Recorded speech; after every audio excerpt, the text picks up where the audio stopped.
In this quick tutorial, I'll show you how to easily withdraw money from your Robinhood account and transfer it to your bank. Let's get started.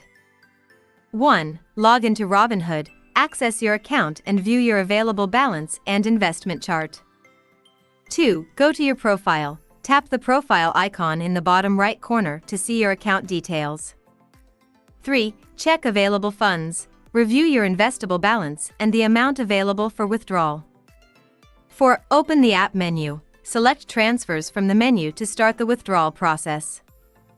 5. Link your bank account. If not already linked, add your bank account by selecting Add Account. 6. Transfer funds. Choose Transfer Money, enter the amount you want to withdraw, and confirm the bank account. 7. Complete the transfer. Confirm the transaction. Funds may take up to 5 business days to reach your bank. If you found this helpful, don't forget to like and subscribe.